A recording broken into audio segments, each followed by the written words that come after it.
Запретить аборты. Неофициально, но так, чтобы сделать их было невозможно без связей и денег. Все, идет к этому в России в последние годы. Штрафы за склонение к аборту есть. Запрет проводить аборты в частных клиниках во многих регионах есть. Предложение поменять Конституцию. Пожалуйста. Ребенок в связи с своей незрелостью нуждается в правовой защите как до, так и после рождения. Вот если мы такую фразу внесем в наше законодательство, то, наверное, в итоге мы сможем подкорректировать ту ситуацию, которая сейчас у нас складывается с искусственным прерыванием беременности. Россия – первая в мире страна, где разрешили делать аборты свободно, бесплатно, 100 лет назад, в 1920 году. Потом это дело ограничивали, усложняли, просьбу об аборте рассматривали на комиссиях, потом сделали операции платными, потом повышали цену на них и, наконец, практически запретили. С 1936 до 1955 года, 19 лет, наши бабушки и прабабушки делали аборты подпольно. Все повторяется. 300 тысяч новых граждан 1936 года явились на свет в нашей счастливой стране. Каждый год прибавляется население, равное целой Финляндии. Сколько делали нелегальных абортов, не сосчитать, но речь о миллионах каждый год. Контрацепции практически не было, просвещения на эту тему тоже. А как люди-то справлялись? Как жить, если аборты запрещены? Почему этот запрет потом отменили? И к чему все идет сегодня? Об этом я поговорил со специалистами в России и вне ее. Их делали так же, как и везде. Я бы сказала, особенно как в Соединенных Штатах. Советский плакат 40-х годов о пособии на детей. А это обложка книги об отношении к абортам в СССР в те годы. Автор научного исследования Мия Накачи интервьюировала женщин, которые испытали это отношение на себе. Если вам повезло, и у вас есть знакомые врачи, действительно квалифицированные, тогда да. Вы договариваетесь, к вам приходят домой, или вы куда-то едете. Операцию проводят без анестезии, простыми инструментами. Вообще все в очень примитивных условиях. Была целая индустрия услуг, которые оказывали в основном не профессионалы, то есть это могли быть какие-нибудь ветеринары, коновалы, медсестры, прачки, нянечки в больницах, которые где-то чего-то видели, где-то чего-то слышали. Ольга Шнырова, директор Ивановского центра гендерных исследований, объявленного российскими властями иноагентом. Если ей было некуда пойти, она могла сама себя постараться выскоблить спицей, например, или крючком от вешалки для одежды. Или сделать себе ядовитое спринцевание кислотой или с концентрированным раствором хозяйственного мыла. Есть повесть такая, или роман Людмилы Улицкой, она называется «Казус Кукоцкого». Там описана ситуация, когда абортировали тем, что сажали луковицу в матку, засовывали маленькую луковицу, и она пускала корни, и потом выдирали. Кровь? Так ведь кровотечение.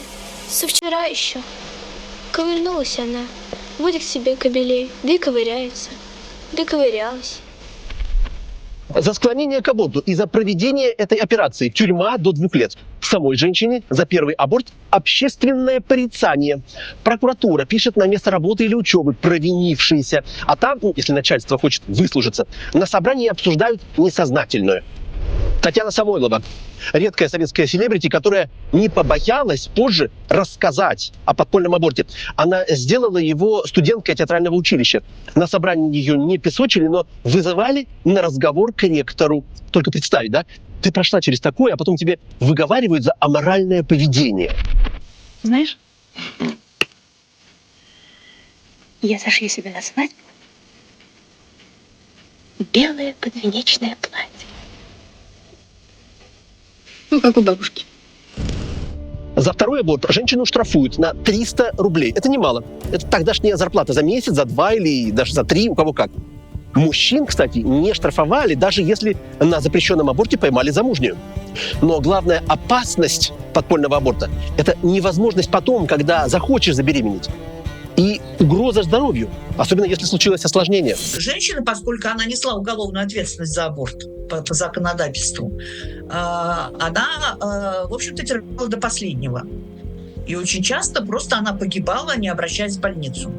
Или если она обращалась в больницу, ее там как бы где-то находили, например, уже без сознания, доставляли по скорой помощи, она, она умирала в этой больнице уже, когда ей там было поздно оказывать помощь. Ну, как вы родили? Чувствовали боли какие-нибудь? Нет, совершенно без болезни. Совершенно без болезни. В образах тогдашней пропаганды советская гражданка любой беременности рада и всю жизнь совмещает две работы. Она и женщина-мать, и женщина-труженица. С 1944 года, когда война уже заканчивалась, налог на бездетность стали платить и те взрослые, у кого нет детей, и те, у кого есть 1 или 2 ребенка. Вот если 3, государство довольно. А если больше, то даже платит пособие 3 года. Хрущев позже скажет: кто не родит за свою жизнь больше 3 детей, тот безответственный гражданин. За 10 детей присваивают новое почетное звание «Мать-героиня». Аборты остаются запрещенными, ведь цель нововведений на исходе той войны – увеличение народонаселения. Можно было получить разрешение от врача, соответствующую справку подтверждающую. И чем дальше, тем больше. Известно там случаи, когда, в общем-то, выдавалось в некоторых поликлиниках очень много таких справок.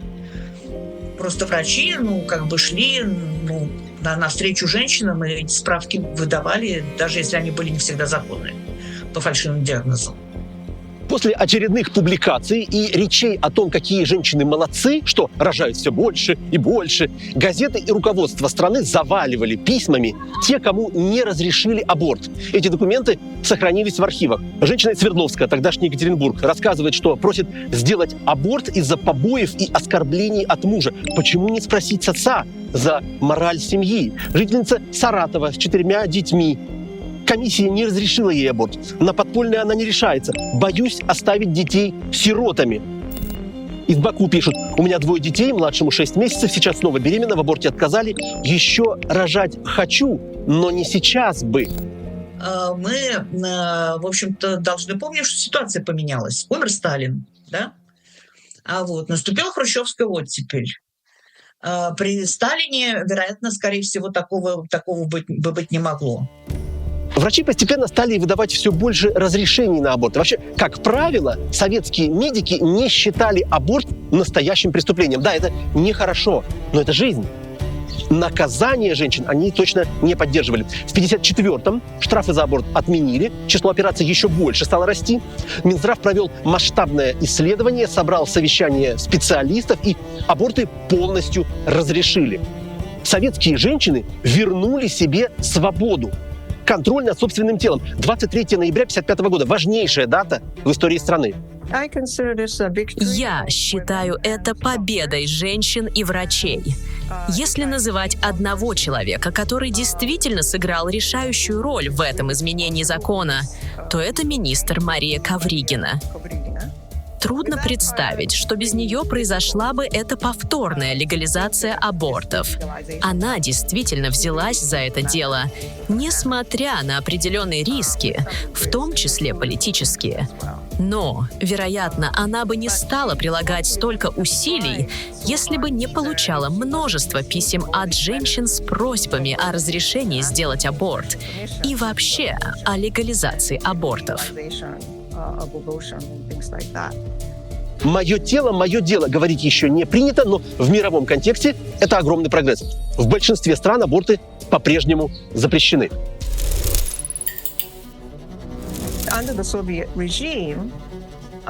При советском режиме женщины должны были быть работницами, то есть от них не ожидалось, что они только матери. В то время как сегодня, как мне кажется, режим, политическое руководство страны готово поощрять женщин становиться исключительно матерями. Идею, что призвание женщины в деторождении, что женщины должны начинать рожать в молодом возрасте, озвучивали многие, но меня особенно поразило заявление министра здравоохранения Мурашко. Порочная практика, которая сформировалась в обществе. Я вчера об этом говорил. Когда сформировалось убеждение, что женщина должна получить образование, дальше сделать карьеру, потом материальную базу себе обеспечить, и только после этого, уже, так сказать, подходя к такому сложному возрасту репродуктивному, озаботиться о деторождении. Да, это очень отличается от ситуации в Советском Союзе, где в целом министры здравоохранения поддерживали более широкий доступ женщин к абортам. Михаил Мурашко, кстати, начинал работу акушером-гинекологом. В этой области медицины у него и кандидатская, и докторская. Эффективность работы российских губернаторов с 2026 года будут определять с учетом рождаемости в регионе. В общем, стоит ждать новых ограничений абортов. Рост населения объявлен приоритетом в России уже давно, да и нынешняя война. Это же не только увеличение размера страны, это и попытка увеличения народонаселения, ровно как в 1944-м. Учрежденное тогда звание «Мать-героиня» воскресили как раз в 22 году. Каждый раз, когда страна начинает воевать, она вспоминает о том, что женщины должны родить новых солдат. То есть женщин всегда заставляют платить за войну, рожая большее количество людей. Поэтому, наверное, это как бы один из основных уроков, который такая демографическая политика может дать, в том плане, что женщины всегда как бы отвечают за все. В том числе, значит, мужчины воюют, а женщины потом расплачиваются. Запрет абортов – это не больше детей, это больше мертвых женщин. Получается, фактический запрет абортов особо вероятен после масштабных потерь, голода или войны, а свободу абортов в российских условиях обеспечивает постоянное напоминание об этом властям, такое давление снизу, и грамотные менеджеры в структуре здравоохранения. Ну и смерть диктатора.